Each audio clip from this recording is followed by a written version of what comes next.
Steve Andreas, Six Blind Elephants, page 181, chapter 9, Needs, Values and Importance, Feedback. Good is better than evil because it is nicer. Memi yokum.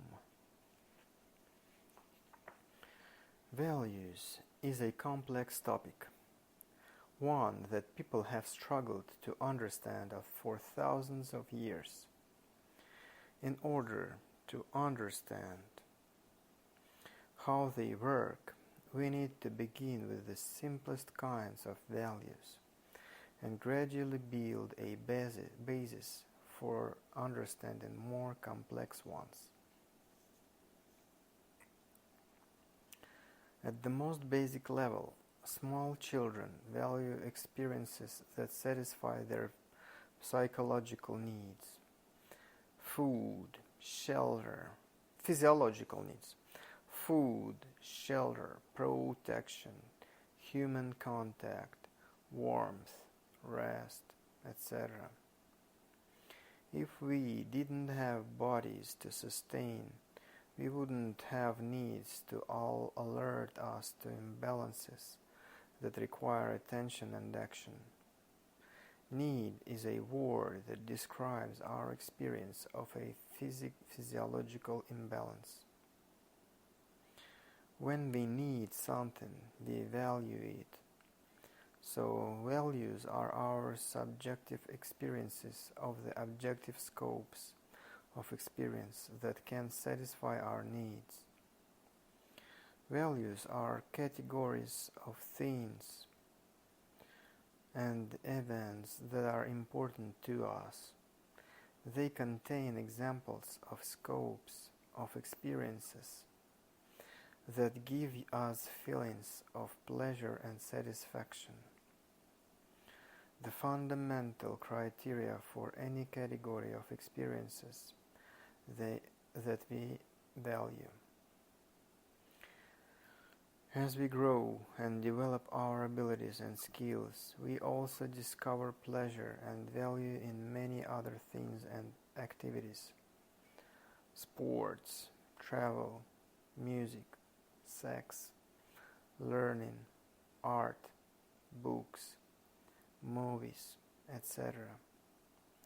These categories of experience can give us direct pleasure in themselves, but they may also become valued because they can be instrumental in obtaining other satisfactions. As we discover how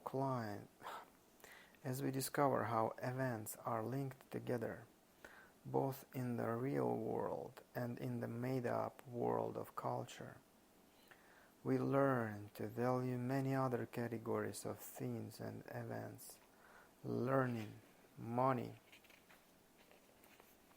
status, power, possessions, etc. that give us easier access to basic satisfactions. For instance, we learn to value little printed pieces of paper called banknotes, not for what they are in themselves, but for what they can buy for us. Money may not be able to buy happiness, but it can certainly buy access to many different opportunities for happiness. The value that we learn to place on these little scraps of paper is a vivid example of how we can come to value almost anything if it becomes linked in our minds with some other thing or event. The details of how we do this will be explored in Chapter 11 on significance. So, when we value something, there may be many aspects of value, from the direct pleasure it provides to its learned social or cultural meaning. For instance, I may buy paintings primarily for the direct pleasure that I get from looking at them, but they can also become valued as a source of income, status, an acknowledgeable person, or a way to meet others with similar interests, etc. You may value a car primarily for its ability to get you to work dependably in all weather, but also for its comfort, sound system, style, or its value as a signal to others about your wealth or status, or even as signal of how unimportant status is to you. I drive a 21-year-old Beater, and I take great pleasure in the fact that it costs very little. Insurance is cheap. I would never notice one more fender ding or scratch in the paint, and that no one would even dream of stealing it. So we can learn to value anything, and for any reason. We may even learn to find pleasure in denying ourselves pleasure, because that signals our dedication to greater principles or values: willpower, morality, fairness, etc. Since values are categories, they can exist at different logical levels, with some included in others that are more general. For instance, the word pleasure is a very large category that can include the various different psychological pleasures of the body, physiological pleasures of the body, taste, physical motion, sex, rest, etc. There are also the pleasures of the mind: beauty, understanding, simplicity, truth, elegance, etc. And there are also the pleasures of a life guided by religious or spiritual teachings that describe a world and a life within or beyond its material one.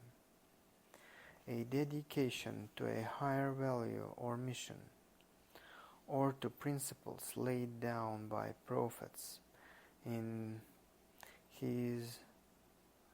historical texts, provides guidance in how to live in this world in order to prepare for the next.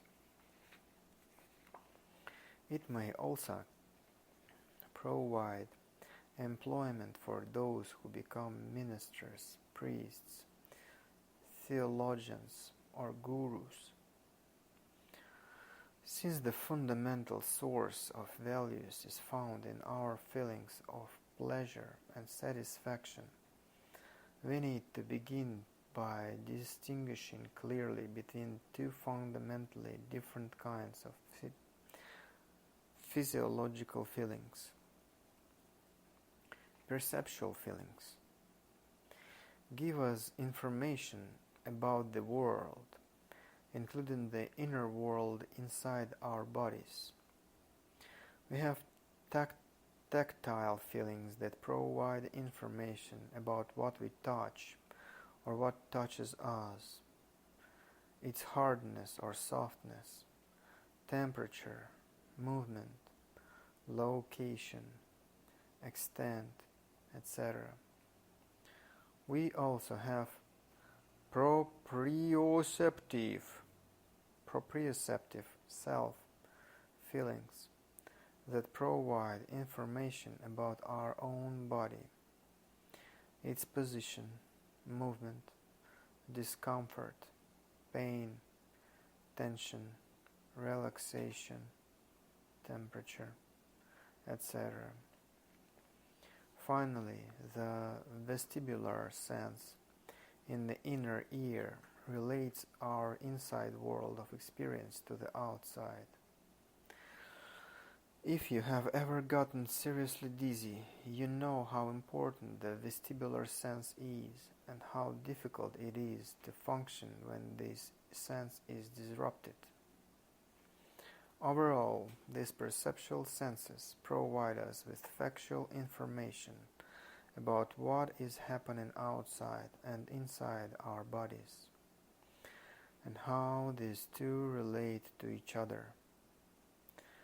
This factual information is irrelevant to us until we relate it to our needs, desires, and outcomes. Evaluative feelings and emotions are very different from perceptual feelings. They give us feedback information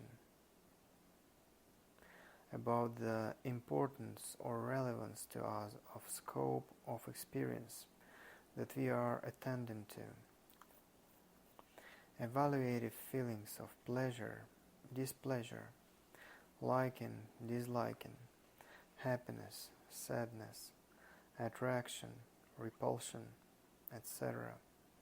provide valuable feedback information in guiding us toward a satisfying life, away from experiences that are harmful or unpleasant, and toward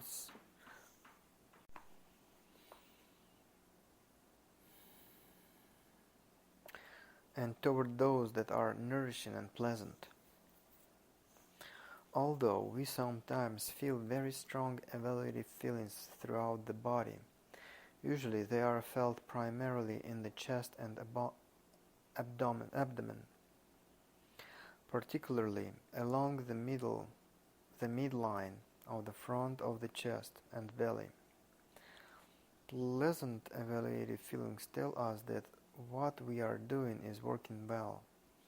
We are on course and do not need to make any adjustments. Unpleasant evaluative feelings are feedback messages that sometimes is going in direction that we don't like, and that something needs to be done to correct the situation. If we didn't have evaluative feelings, we wouldn't bother to eat when we needed food, or seek water when we were thirsty, and we would soon die.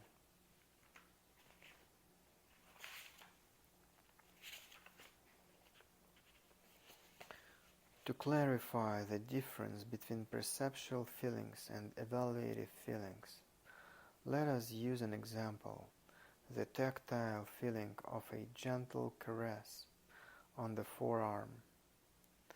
In the context of a caring relationship, you would probably have evaluative feelings of warmth, love, connection, etc.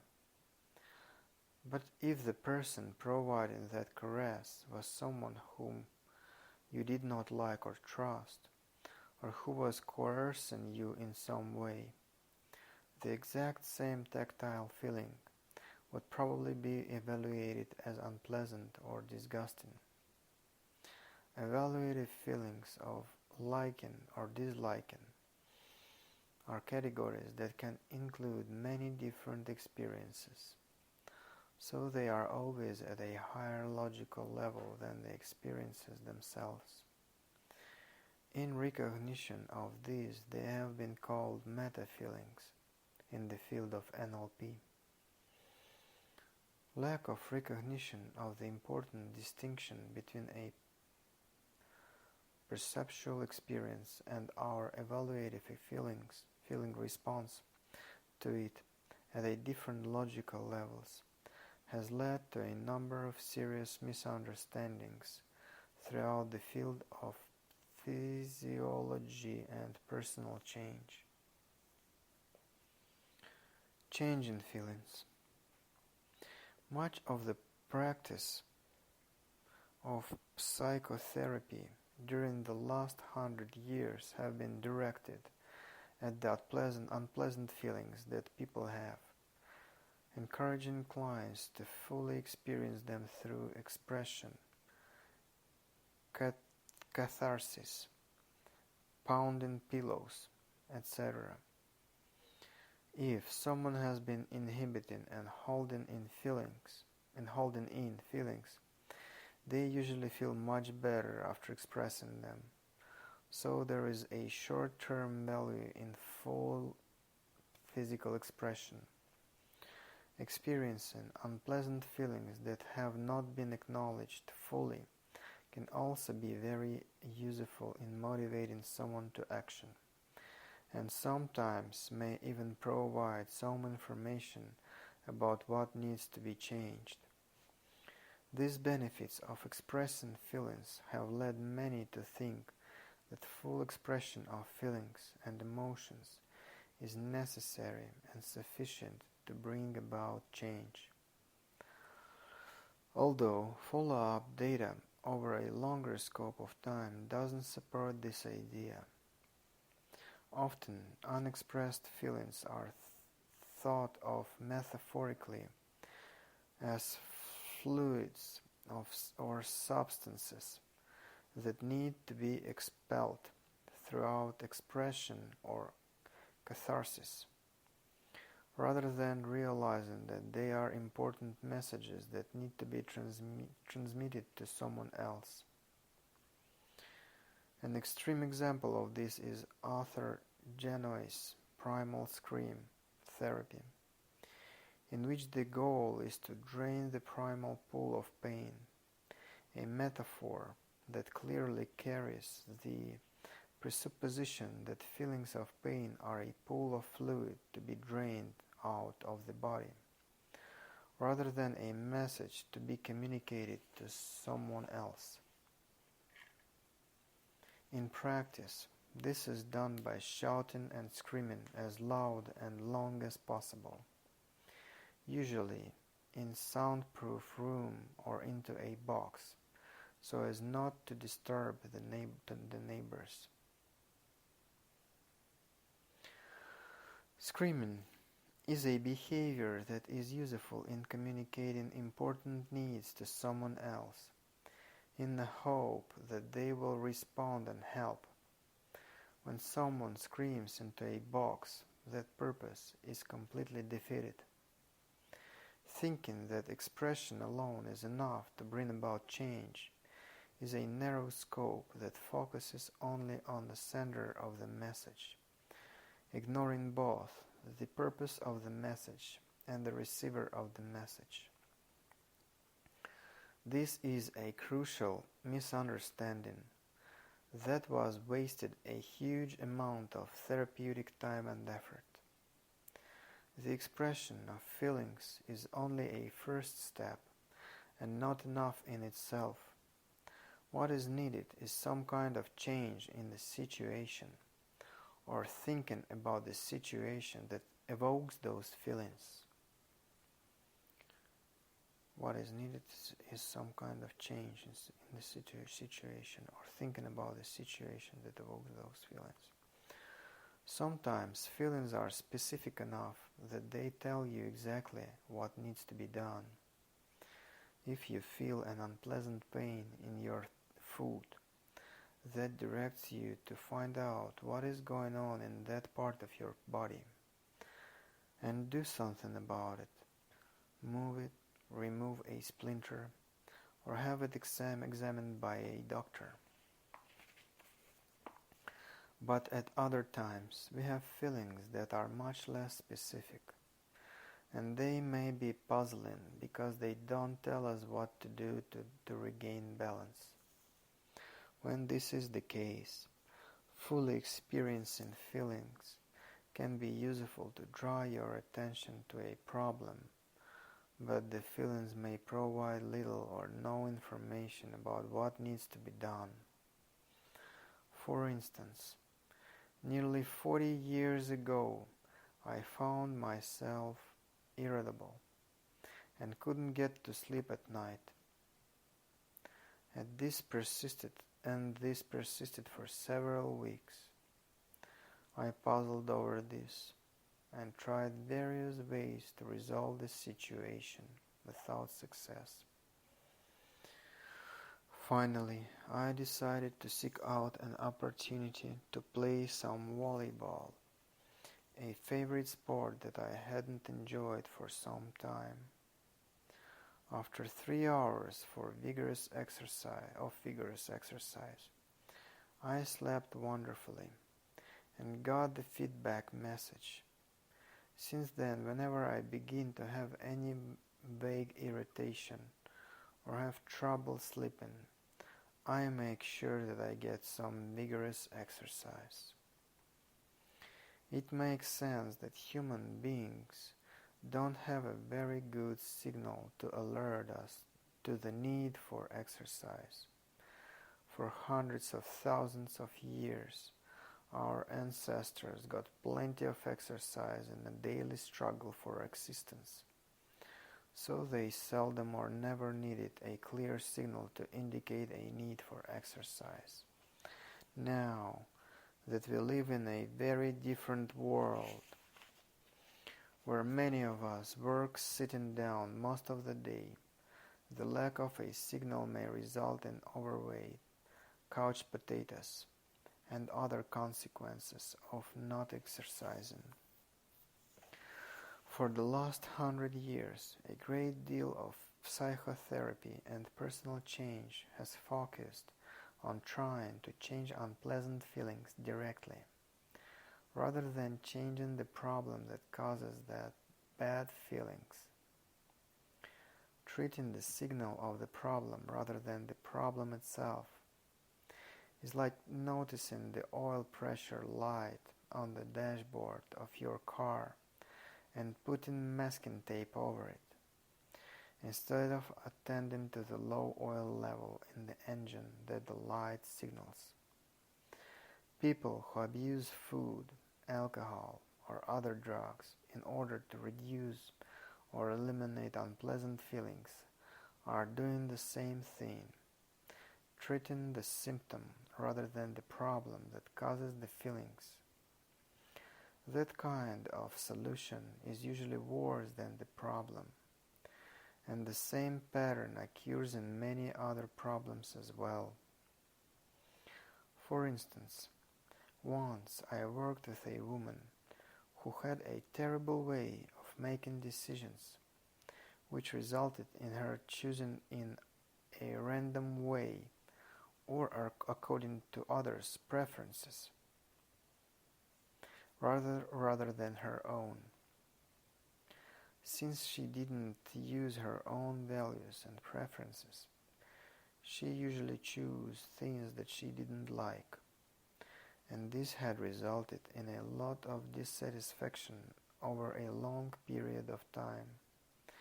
She had been in therapy for over a year, exploring and expressing her feelings of dissatisfaction with no relief. When I taught her a better way to make decisions, she was able to choose using her own values and preferences. From then on, she had no more dissatisfaction than anyone else who occasionally makes a mistake in choosing. She did still have dissatisfaction with many of the poor choices she had already made previously, but now she had a way to reevaluate those and choose differently if she wanted to. Effective change work needs to be redirected at the cause of problem, not the unpleasant feelings that result from it. Effective change work needs to be directed at the cause of a problem, not the unpleasant feelings that result from it. States. The word state is often used to mean feeling state, referring to someone's evaluative kinesthetic feelings of and emotions. But it can also be used to mean the much larger scope of someone's experience, including their perceptions in all 5 modalities, their internal thinking, and their external behavior, as well as their feelings and emotions. Speaking about someone's state is vague and ambiguous, since it may mean only evaluative feelings, or the much wider unspecified scope and categorization of someone's experience, or anything in between. One of the fundamental innovations of the early creation of NLP was the realization that any state could be separated into its 5 different sensory components: visual, auditory, kinesthetic, taste, and smell, and that each of these could be changed independently of the others. In actual practice, it is seldom appropriate or useful to change the taste or smell of an experience. But that still leaves the 3 major modalities: images, sounds, and perceptual feelings, offering more choices in changing a problem state into a resource state. Later in the development of NLP, the explicit characterization of submodalities, the smaller elements within each modality, made change even easier. Since smaller scopes are even easier to change, and there are many more submodalities than modalities. In the visual modality alone, there are over 20 submodalities, with additional choices in the auditory and kinesthetic modalities. For instance, it is much easier to change the tonality, volume, or tempo of an internal critical voice than it is to change the entire voice. These nonverbal sensory elements in communication are often far more important than the content of the words in eliciting an evaluative response.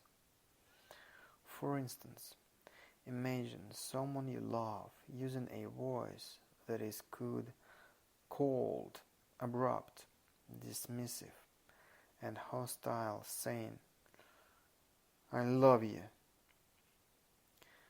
Now, imagine the same person using a voice that is warm, slow, loving, inviting, smiling, saying,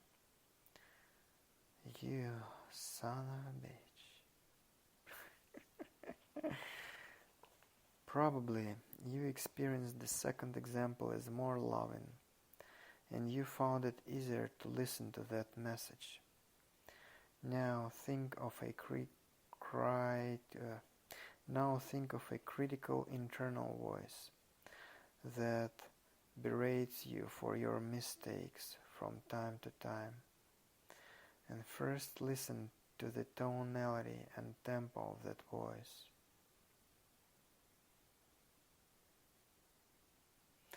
Now, hear the same words, but spoken in that warm, slow, loving, sexy, inviting, smiling voice.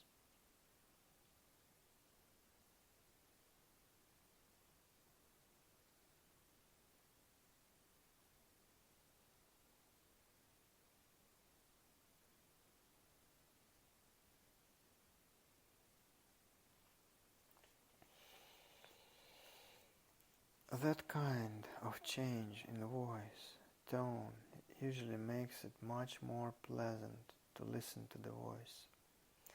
You may even be able to appreciate and make use of any useful advice the voice has to offer. If this change in voice, tone didn't make a difference to you, go back and try a different tone or tempo, and find one that does make a difference.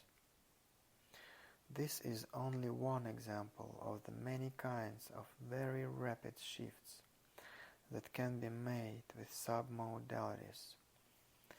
Since there are many different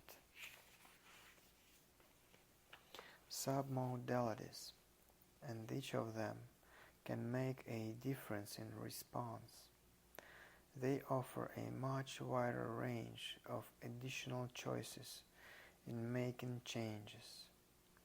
You can use the brightness, distance, or size of a visual image, the intensity, temperature, pressure, or extent of a tactile feelings, or the kinds of changes in auditory tonality we just experimented with, etc. Each of these refinements offers much more specific and detailed ways to characterize a state, laying the foundation for a variety of very specific methods that can be carefully tailored to alert someone's experience. This kind of refinement is what happens in the development of any field as it progresses. This kind of refinement is what happens in the development of any field as it progresses. Finer and finer distinctions are made, and understandings become more and more detailed and specific. However, some developments in the field have gone in the opposite direction.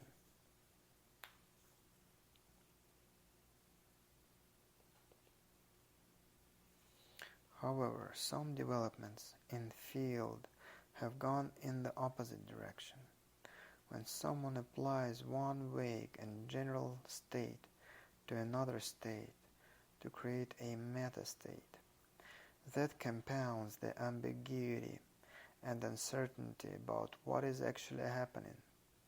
If this meta-state is further meta-stated, this confusion deepens exponentially. If this meta-state is further meta-stated, the confusion deepens exponentially. Intensity of feeling of states.